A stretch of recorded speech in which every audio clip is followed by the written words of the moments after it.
ایسا نہیں چلے گا، یہ میرا علاقہ ہے، استنبول میرا علاقہ ہے، یہاں پر تمہیں میرے مطابق چلنا ہوگا۔ فیرٹ سیران کو کہتا ہے تمہاری اور کوئی زندگی نہیں ہے، تم بس میرے حساب سے رہو گی۔ سونا فیرٹ پر چلاتی رہتی ہے۔ عابدین سونا کو پرسکون ہونے کو کہتا ہے لیکن پھر بھی وہ چلاتی رہتی ہے۔ وہ سونا کا ہاتھ پکڑ لیتا ہے اور وہ ذرا زور سے دب جاتا ہے اور وہ گرنے لگتی ہے۔ سونا کو لگتا ہے جیسے عابدین نے یہ جان کے کیا سونا عابدین پر چلاتی ہے۔ عابدین شرمندہ ہو جاتا ہے اور سونا سے معافی مانگتا ہے۔ سیران اور سونا کہتی ہیں ہمیں تمہاری گاڑی میں نہیں جانا اور وہ دونوں ٹیکسی کے تھرو جانے لگتی ہیں۔ فیرٹ اپنے آنسو پہنچتے ہوئے ایفے اور دفنے کے پاس جاتا ہے۔ فیرٹ ان کے پاس جا کر بیٹھتا ہے اور ان کی عمر کا مذاق اڑاتا ہے۔ فیرٹ ایفے کو دھمکیاں دیتا ہے۔ فیرٹ ایفے کو کہتا ہے کہ تم سیران سے دور رہو گے، جس پر ایفے کہتا ہے ٹھیک ہے اب جاؤ یہاں سے۔ پھر فیرٹ وہاں سے چلا جاتا ہے۔ فیرٹ باہر آ کر عابدین سے پوچھتا ہے کہاں ہیں وہ لوگ؟ عابدین کہتا ہے کہاں ہوں گے، وہ لوگ چلے گئے۔ دوسری طرف سردار پیلن کے پاس آتا ہے اور اسے پوچھتا ہے یہاں پر فیرٹ آیا تھا کیا؟ پیلن کہتی ہاں، جس پر سردار چلا کر کہتا ہے مجھے کیوں نہیں بتایا؟ پیلن کہتی تمہیں پتہ کیسے لگا؟ تم نے یہاں پر آدمی چھوڑے ہوئے ہیں۔ دیکھو ایسا نہیں چلے گا۔ سردار غصے میں کہتا ہے اچھا تو کیسے چلے گا؟ تم جھوٹ بولو، دھوکہ دو، وہ چلے گا۔ پیلن کہتی تم ٹھیک نہیں ہو، تم جاؤ یہاں سے۔ سردار کہتا ہے تم مجھے جواب دو، وہ یہاں کیوں آتا رہتا ہے؟ پیلن کہتی ہے وہ یہاں پر یہ کہنے آیا تھا کہ تم لوگوں نے اس کا راستہ روکا تھا۔ کیا سچ میں روکا تھا تم نے؟ تم سے وعدہ کہتے کہ تم ایسا کچھ نہیں کرو گے۔ سردار کہتا ہے بس راستہ روکا تھا، اگر کچھ اور کرتا تو یہاں وہ آنا پاتا۔ پیلن کہتی ٹھیک ہے میں سنبھالوں گی، تم جاؤ۔ سردار کہتا ہے اچھا تم جب کہو آ جاؤں میں، اور جب تم کہو تب چلا جاؤں میں۔ تم نے مجھے سمجھ کے رکھا ہے، وہ آدمی ہمیشہ یہاں آ کر پڑا رہتا ہے۔ کیا تم ہم دونوں کو ہی ڈیٹ کر رہی ہو؟ پیلن کہتی میں پولیس بلا لوں گی۔ سردار سے فون لے کر کہتے بلاؤ۔ کیا تمہارا بوائے فرینڈ تم سے انسانوں کی طرح بات کرتا ہے جیسے میں کرتا ہوں؟ یہ میری غلطی کہ میں تمہیں سمجھتا ہوں، تم سے پیار سے بات کرتا ہوں۔ کیا مجھے تمہارے بوائے فرینڈ کی طرح حیوانوں کی طرح بات کرنی چاہیے تھی؟ شاید تبھی تو مجھے پسند کرتی۔ پیلن کہتی ہے تم برے ہو، تم یہاں سے جاؤ۔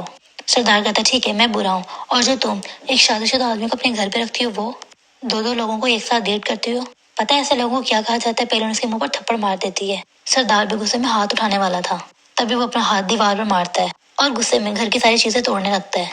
پیلن ایک کونے میں ڈر کر بیٹھ جاتی ہے۔ دوسری طرف سونا اور سیران گھر آتے ہیں۔ افاقت سونا کو روک کر ان سے پوچھ تاچھ کرتی ہے۔ سیران کہتی ہے وہ ایک بزنس میٹنگ میں تھی اور اپنے ڈیڈ کی اجازت سے گئی تھی اور سونا کے ساتھ گئی تھی، اور ہان بابا نے آپ کو بتا ہی دیا ہوگا، اور مجھے ہر کسی سے اجازت نہیں لیتی پھرنا۔ افاقت کہتی حد پار مت کرو۔ سیران کہتی ہے ضروری نہیں ہے کہ آپ کو میرا جواب اچھا لگے۔ افاقت کہتی ہے فیرٹ کہاں ہے؟ سیران ہنستے ہوئے کہتی ہے پتہ نہیں ہوگا کہیں۔ افاقت کہتی ہے تم جو اتنا اتراتی ہو، اگر تمہیں فیرٹ چھوڑ دے تو کیا تمہیں یہ عیش عشرت اور یہ نام ملے گا؟ نہیں نا، تو اس حساب سے بات کیا کرو۔ سیران وہاں کچھ نہ کہہ کے کمرے میں آ کر سونا کے پاس غصہ اتارتی ہے۔ سونا بھی سیران کے سامنے فیرٹ کی برائی کرتی ہے اور عابدین کا بھی غصہ اتارتی ہے، پھر رونے لگتی ہیں۔ سیران اسے سنبھالنے لگتی ہے لیکن سیران سمجھے نہیں کہ سونا آخر رو کیوں رہی ہے۔ افاقت اور ہان سے جا کر سب کچھ بتا دیتی ہے، چگلی کرتی ہے۔ اسے پتا ہے کہ فیرٹ سیران کے ساتھ اس ڈنر پر تھا۔ ادھر عابدین فیرٹ کو کہتا ہے کہ سیران نے ایسا کیا غلط کیا تھا؟ فیرٹ کہتا ہے میں نے روک رہا تھا۔ عابدین کہتا ہے تو تم طریقے سے روکتے، گنڈا گردی کیوں کر رہے تھے؟ میں نے بھی انجانے میں سونا کو ہرٹ کر دیا۔ فیرٹ کہتا دیکھا نہیں تھا تم نے وہ کیسے بات کری تھی؟ عابدین کہتا ہے کہ انہیں نہیں پتا کہ ہم کون ہیں، کیونکہ آج تک ان کو کسی نے نہیں بچایا، اس لیے وہ ایک دوسرے کو پروٹیکٹ کر رہی تھیں۔ سمجھتے آخر کیوں نہیں ہو تم؟ فیرٹ پہلے تو خاموش رہتا ہے، پھر کہتا ہے کیا کروں، کبھی کبھی دماغ خراب ہو جاتا ہے میرا، کبھی کبھی ہمیں تو لگتا ہے روز ہی ہوا ہوتا ہے، میں معافی مانگ لوں گا، ایسا فیرٹ کہتا ہے۔ تب بھی فیرٹ کو پیلن کی کال آتی ہے۔ عابدین کہتا ہے تم مت اٹھانا کال، پہلے تم اپنا گھر سنبھالو، لیکن فیرٹ کہاں ماننے والا ہے کسی کی، وہ کال اٹھا لیتا ہے۔ پیلن رو رہی ہوتی ہے اور عابدین بھی پھر سے ڈرامہ سٹارٹ ہو گیا۔ پیلن روتے ہوئے کہتی ہاں فیرٹ تم صحیح تھے، سردار آیا تھا گھر۔ فیرٹ ڈر جاتا ہے اور زبردستی عابدین کو سے گاڑی رکواتا ہے اور خود ٹیکسی لے کر پیلن کے گھر پہنچ جاتا ہے۔ یہاں پیلن ایسے بیٹھی ہوتی ہے جیسے سردار اسے مار کر گیا ہے۔ فیرٹ کے آتے ہی اسے گلے لگا لیتی ہے۔ فیرٹ کوئی اور سوال پوچھے نہ پوچھے وہ یہ پوچھتا ہے یہ اس نے کچھ کیا تو نہیں؟ پیلن کہتی ہے نہیں ایسا کچھ نہیں ہوا، اسے پتہ لگا کہ تم آئے تھے تو اس پر اس نے ایسا کیا۔ فیرٹ سردار کو مارنے کے لیے جانے لگتا ہے، پیلن اسے روک لیتی ہے۔ فیرٹ اس پر چلانے لگتا ہے، پیلن کہتی ہے میں مان گئی کہ میری ہی غلطی تھی، مجھے معاف کر دو۔ فیرٹ کہتا ہے کب تم مجھ پر بھروسہ کرو گی؟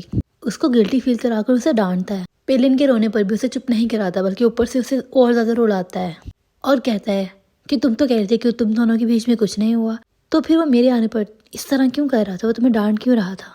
اس بات پر وہ پیلن پر سوال کھڑا کرنے لگتا ہے، اسے ذلیل کرنے والا تھا کہ پیلن کہتی ہے ہمارے بیچ کچھ ہوا ہی نہیں تھا، میں ہر سیکنڈ بس تمہارے بارے میں ہی سوچتی ہوں۔ یہ سن کر فیرٹ تو پگھل جاتا ہے، پھر وہ دونوں ایک دوسرے کو گلے لگا لیتے ہیں۔ پیلن کہتی ہے میں اب کہاں جاؤں، تم جاؤ، میں ہوٹل میں رہ لوں گی۔ پھر سے فیرٹ کو پیلن پر ترس آیا اور اسے وہ گلے لگا لیتا ہے۔ پیلن فیرٹ کو کہتی ہے مجھے پیار کرو، وہ فیرٹ کو کس کرتی ہے مگر فیرٹ نہیں کر پاتا۔ ہمیں یہ دکھایا نہیں جاتا مگر فیرٹ پیلن کے ساتھ پوری رات رہتا ہے۔ ادھر سیران اور سونا فیرٹ کے بارے میں بات کرنے لگتی ہیں تو سونا کہتی ہے فیرٹ جہنم میں جائے۔ سیران فائنلی ہنستی ہے۔ سونا بہت خوش ہوتی ہے کہ اس نے اسے ہنسایا، پر سیران ہنستے ہنستے رو دیتی ہے۔ کہتی ہے فیرٹ کو پیلن سے بچہ چاہیے، مجھ سے نہیں، ایسا اس نے کہا۔ ایسا کوئی اپنی بیوی سے کہتا ہے کیا؟ سونا اسے سنبھالتے ہوئے پوچھتی ہے ایک بات پوچھوں، کیا تم لوگوں میں قریبی ہے؟ سیران کہتی نہیں، پر کوئی بھی اچھا آدمی ایسا نہیں کہے گا کبھی بھی۔ سونا کہتی ہے اس نے ضرور غصہ دلانے کے لیے کہا ہوگا، اگر ایسا ہوتا تو ابھی ان دونوں کے 10 بچے ہوتے۔ سیران کو پھر سے ہنسی آ جاتی ہے۔ سیران کہتی ہے مجھے حیرانی نہیں ہوگی کہ کوئی رینڈم بچہ آ کر فیرٹ کو بابا بولے، بے غیرت آدمی کہیں کا۔ ایسا بول کر وہ پھر سے رونے لگتی ہے اور اس بار رونا ختم نہیں ہوتا۔ سونا اسے بہت پیار سے سنبھالتی ہے۔ ادھر دفنے کے گھر کوئی آیا ہے۔ اس بار فیرٹ نہیں آیا بلکہ اورحان آیا ہے، اور وہ آ کر دفنے سے پوچھتا ہے کہ فیرٹ کہاں ہے۔ دفنے کہتی ہے مجھے بھلا کیسے پتا ہوگا۔ اورحان اندر آ جاتا ہے۔ دفنے کہتی ہے اچھے سے گھر کی تلاشی لے لو، کہیں کوئی کسر رہ نہ جائے۔ تم یہاں پر آخر کر کیا رہے ہو؟ مجھ پر شک کرنے سے بہتر ہے کہ تم یہ سوچو کہ تمہارا لڑکا، تمہارا بیٹا آخر گھر پہنچا کیوں نہیں ہے۔ اورحان کہتا ہے بالکل پہلے جیسی ہی ہو تم، گھر، فیملی، بھروسہ، ابھی بھی تمہیں ان سب کے بارے میں کچھ سمجھ نہیں آتا۔ دفنے کہتی ہے وہ سب چیزیں تو فیرٹ میں بھی نہیں دکھتی، وہ تو مجھے ایک لاوارث بچہ لگتا ہے۔ اورحان کہتا ہے تمہیں بڑا پتہ ہے؟ جس پر دفنے کہتی ہے ہاں ضرور، میں سالوں سے ایک ایسے ہی آدمی کے ساتھ رہ رہی تھی، خود کے بیٹے کو اپنے جیسا بنتے دیکھ ڈر نہیں لگا تمہیں؟ اورحان کو غصہ آنے لگتا ہے۔ وہ کہتا ہے میری فیملی سے دور رہنا، تمہارے پلانس کے بارے میں مجھے سب پتہ ہے۔ دفنے کہتی ہے نکلو میرے گھر سے، اور آئندہ اگر کوئی کام ہو تو کال پر ہی بات کرنا، یہاں بالکل مت آنا۔ اورحان چلے جاتا ہے۔ ادھر فیرٹ چاہے جو مرضی کر لے، لیکن ابھی پھر بھی سیران کے دل میں یہی ہے کہ فیرٹ اب تک گھر کیوں نہیں آیا۔ نیچے اورحان عابدین کو ڈانٹتا ہے کہ وہ کیوں نہیں بتا پاتا کہ فیرٹ کہاں ہے۔ اورحان کہتا ہے آخر تمہیں کس کام کے لیے رکھا گیا ہے؟ تمہیں اس لیے رکھا گیا ہے کہ تم فیرٹ کے ساتھ رہو ہمیشہ، لیکن مجھے لگتا ہے کہ تم شاید خود کو فیرٹ کا دوست سمجھنے لگے ہو۔ تم کھوکھلی امیدیں مت رکھو۔ عابدین پوچھتا کیا مطلب؟ اورحان کہتا ہے سوچو اور خود سمجھو، اور مجھے بتاؤ کہ فیرٹ کہاں ہے۔ عابدین کہہ دیتا ہے کہ وہ پیلن کے پاس گیا ہے۔ اورحان پریشان ہو جاتا ہے۔ اورحان عابدین سے کہتا ہے کہ آئندہ فیرٹ کی ہر خبر مجھے تم بتاؤ گے سب سے پہلے۔ عابدین مان جاتا ہے اور بعد میں رونے لگتا ہے، اور سونا کا دیا ہوا دھاگا اتار دیتا ہے اپنے ہاتھ سے۔ شاید اسے اورحان کی باتوں سے ریلائز ہوا کہ وہ بس ورکر ہے، اور اس لیے وہ اونچے خواب نہ دیکھے۔ دوسری طرف صبح الارم بجتے ہی سیران فیرٹ کا نام لیتے ہی اٹھ جاتی ہے۔ وہ فیرٹ کو ادھر ادھر ڈھونڈتی ہے، اسے لگتا ہے کہ شاید فیرٹ رات کو گھر آ گیا ہوگا، لیکن فیرٹ روم میں نہیں ہوتا۔ اور دوستو یہیں پر یہ ایپیسوڈ اینڈ ہو جاتا ہے۔ نیکسٹ آنے والے ایپیسوڈ کافی زیادہ انٹرسٹنگ ہونے والا ہے، تو نیکسٹ آنے والے ایپیسوڈ کو مس مت کیجیے گا۔ اور یہ ایپیسوڈ آپ لوگوں کو کیسا لگا یہ بھی کمنٹ سیکشن میں ضرور بتائیے گا۔ Thank you so much for watching.